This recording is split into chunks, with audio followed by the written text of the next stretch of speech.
Fe, algo que nos ha acompañado desde nuestros orígenes. Desde el comienzo de los tiempos, desde el inicio de las civilizaciones, el ser humano, hambriento de entenderse, de entender lo que le rodea y lo que le espera, comenzó a creer. Comenzó a creer que había algo más allá, que podíamos ser más que simples seres carnales. Comenzó a confiar en deidades, en la existencia de la vida más allá de la muerte, en la capacidad de ser, esencialmente, mejores seres que se rijan por la esperanza de que hay algo más. La fe es algo increíblemente fuerte. Ha movido pueblos para bien y para mal. Ha estado presente en cada paso de la humanidad, en sus virtudes y en sus fallas, pero esencialmente jamás se ha apartado de él. Jamás ha dejado de acompañarle. Jamás ha dejado de darle fortaleza, pero ¿hasta qué punto podemos seguir creyendo? ¿Hasta qué punto podemos mantenernos firmes en nuestro credo? ¿Hasta qué punto el bien y el mal están claros desde la fe?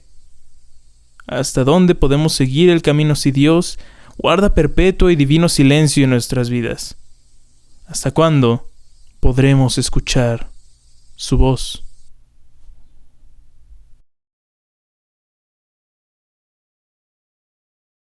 Silence es una cinta de Martin Scorsese estrenada en 2014, escrita por Jay Cox y el propio Scorsese, adaptando la novela homónima lanzada en 1966 de Shusaku Endo, protagonizada por Andrew Garfield y Adam Driver, quienes interpretan a un par de padres jesuitas que viajan a misionar a Japón, en el siglo XVII, época en la que los cristianos eran perseguidos en esta nación, obligados a despreciar a esta religión y sus imágenes a cambio de mantener sus vidas, de no ser apresados o torturados.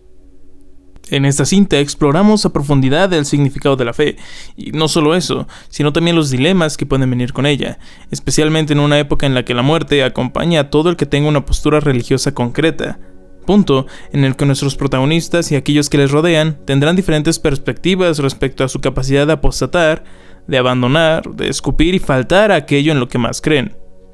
El personaje central en la obra es el padre Rodríguez, interpretado por Andrew Garfield en probablemente la mejor actuación de su carrera, quien tendrá un viaje por el territorio nipón en el que entenderá y vivirá aquello en lo que cree, es decir, las enseñanzas de Jesús, de una manera totalmente distinta a la que espera. Está claro que la evangelización como un todo ha tenido sus altas y sus bajas. Hay tanto de lo que podemos hablar a nivel histórico y de cómo ha significado para diversos pueblos desde muerte hasta, entre comillas, salvación, desde expansión hasta estancamiento a lo largo de los años. Pero dejando de lado lo que significa en sí misma la misión cristiana, la realidad es que en todos los rincones del mundo existe la fe, existe la religión. Es un patrón constante que nos caracteriza como sociedad, como civilización. La fe en Silence va más allá de lo que implica estar atado a una serie de creencias o no estarlo. Y aunque es claro que todo gira en torno al catolicismo, lo que nos reúne en este análisis es la manera en la que aborda los dilemas morales y divinos que vienen con la propia naturaleza humana, tratando de comprender su espiritualidad, tratando de hacer el bien, tratando de amar en un mundo en el que el odio abunda. Especialmente, tratando de recibir una respuesta de Dios cuando siempre está callado. Lo que es la fe, y tener esa confianza aún cuando no existe ningún tipo de prueba que le demuestre, al menos de manera palpable, que su Dios está ahí. Rodríguez es una persona que ha dedicado toda su vida al catolicismo, a ser ordenado como sacerdote y finalmente poder llevar aquello en lo que cree a los demás, poder llevar a Cristo a quienes le rodean, y, por lo tanto, misionar es definitivamente algo que anhela. Cuando llega a Japón, ve la cara más bella de este anhelo. Encuentra gente hambrienta de Dios, gente a la que puede ayudar, gente a la que puede llenar de alegría. Gente que le ha demostrado que el amor por su fe va más allá de lo que él se podía imaginar desde la comodidad de su zona de confort. Gente que no le teme a morir si eso significa llegar al paraíso. Aún así, pronto entenderá la cruda realidad a la que se enfrenta. En este lugar, lo que él profesa no es deseado, y todo aquel que lo abrace será crucificado, decapitado, quemado vivo, ahogado y humillado. Aquí no hay vuelta atrás, y para salvarse, solo hay que hacer algo: pisar una imagen religiosa para demostrar el rechazo a la misma. Se le hace saber a Rodríguez que varios padres que fueron enviados a este lugar fueron desafiados precisamente a apostatar, a cambio de sus vidas y de las vidas de aquellos que creen, de aquellos que, en Japón, también querían profesar el catolicismo. Y aquí nace el verdadero conflicto de esta historia y este personaje. Al ser un sacerdote, nuestro protagonista refleja en el mundo terrenal las características de Cristo. Son un medio por el que Él llega a nosotros según esta religión, y por lo tanto, se siente de alguna manera bajo una carga de responsabilidad más grande y evidente, pues en sí mismo debe pensar en lo que Jesús habría hecho, debe pensar en lo que Él querría que Él hiciera, y en cómo su sufrimiento es de alguna manera un relato similar a la pasión de su Señor. Incluso por momentos, recita partes de los evangelios o se pone en los zapatos de Cristo como prueba de ello. Es evidente, por su apariencia física, que también busca ser similar a aquella que conocemos de Jesús en Occidente de manera popular. My mouth tastes like vinegar.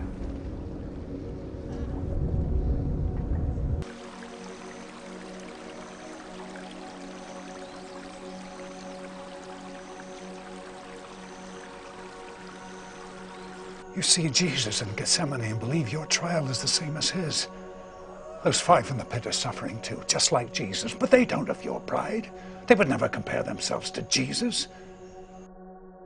Rodríguez siente muy fuerte lo expresado por Jesús en el Monte de los Olivos cuando sabe que su hora está cerca y que deberá tomar la decisión de dar su vida por la humanidad.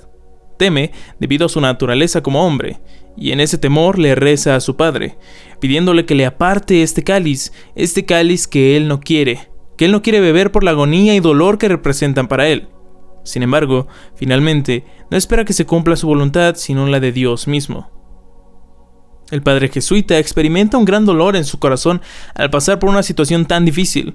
Cuando sabe que tantas vidas están en sus manos, no espera otra cosa que escuchar la voz de Dios, una voz que le diga cuál es la voluntad que quiere que se cumpla.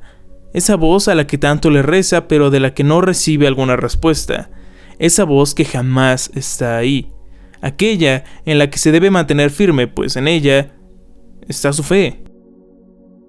Él no es lo único similar en esta historia al Evangelio, pues no podemos olvidarnos de Kichichiro, un personaje fundamental en esta historia, pues es el reflejo del humano común, el pecador, y en cierta forma es el Judas en la historia de Rodríguez.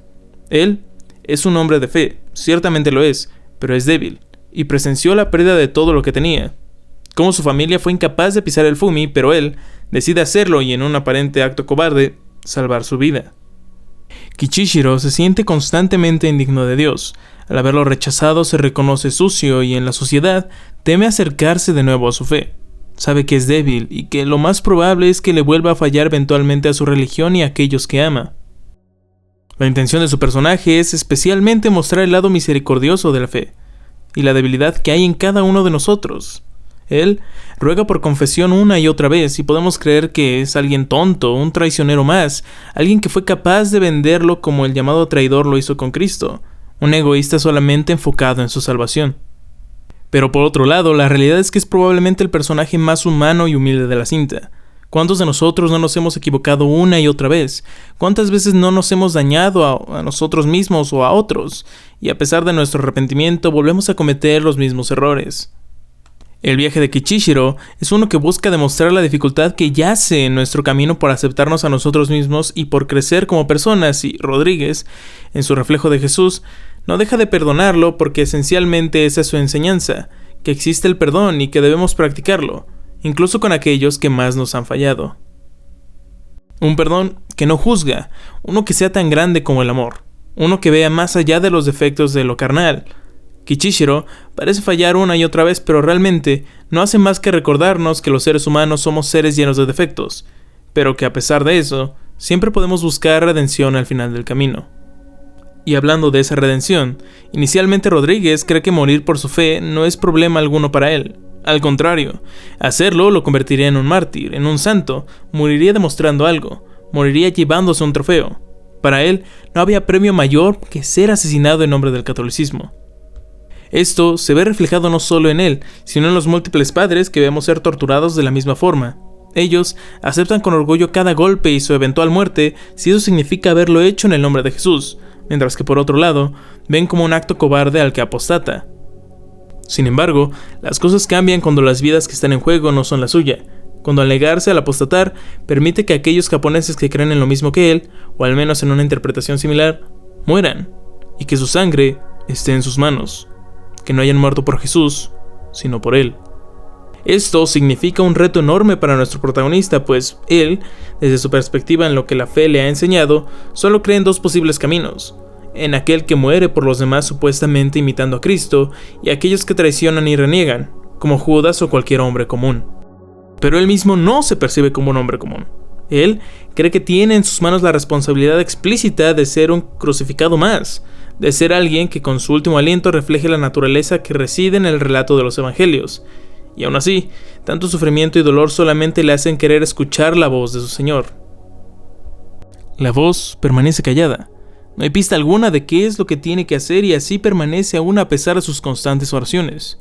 Esto no es lo único que aqueja la mente de nuestro protagonista.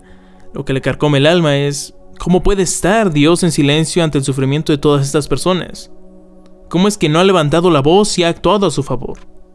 ¿Por qué no le habla a aquellos que están sacrificando su vida por él y nada más que él? Esperan que Dios haga algo por su pueblo, que haga algo por aquellos que son crucificados y que pasan días esperando a que su sufrimiento acabe. No puede explicarse cómo es posible que esto suceda. Rodríguez quería escuchar fervientemente la voz de Dios, pero la realidad es que en el silencio, en el sufrimiento por el que pasó, en el dolor y especialmente en su fe, estaba el camino a seguir. Y por más que quisiera rechazar el cáliz y morir abrazando su fe, la voluntad está en el sacrificio por los demás. Jesús está en el sacrificio por amor. Rodríguez falla en comprender que es de hecho ese silencio que permanece y que es una característica de lo divino, lo que le demuestra que Dios no los ha abandonado, pues Él se le había mostrado en todo aquello que le rodea y que lo rodeó en su camino. Tenía que encontrar que la bondad de la divinidad está reflejada en toda su creación, tanto en lo bueno como en lo malo, en todos los creyentes que lo acogieron, que lo buscaron y quisieron, como en aquellos que lo niegan, sea por cobardía o por amor, en las lágrimas y en la muerte. Para Rodríguez, su vida entera estaba depositada en Dios, su vida entera estaba depositada en la religión, y la realidad es que no había sacrificio más grande que pudiera hacer por amor que ese: dejar atrás su papel como sacerdote, de acabar con la vida que tenía por amor, porque no habría nada que le partiera más el corazón que permanecer vivo pero jamás poder volver a profesar lo que había dentro de él. Esa era su cruz, y es el verdadero reflejo de Cristo que debía de dar a los demás. Silence fue estrenada en Roma. Scorsese incluso estuvo con el Papa Francisco. Cientos, miles, millones de creyentes la vieron, y para muchos, la cinta no hace más que glorificar la apostasía. No hace nada más que engrandecer a aquellos que rechazan a Dios. Le da la espalda a los mártires y a quienes proclaman como verdaderos guerreros y católicos. La realidad es que es un recordatorio para todos de que, más allá de la religión que profesemos, lo esencial en los mensajes de Dios, en aquello que rige nuestra espiritualidad, está en el sacrificio por los demás, y en cómo, a pesar de nuestras debilidades y defectos, podemos desprendernos de incluso lo que más anhelamos y queremos, si eso es muestra de que la bondad aún reside en la humanidad, y de que aún en el silencio, nunca estamos solos. Espero te haya gustado este video. Mi intención era hacerlo un especial por Semana Santa, pero bueno, mi garganta me traicionó esos días y tardé un poco más en realizarlo. Si te gustó, apóyame con un like, una suscripción, y puedes checar mis otros videos. No olvides seguirme en mis otras redes, especialmente en Instagram, donde subo contenido mucho más seguido, y en Letterboxd, donde podrás ver mis calificaciones y reseñas cortas de películas y estrenos. Los quiero mucho, y bye.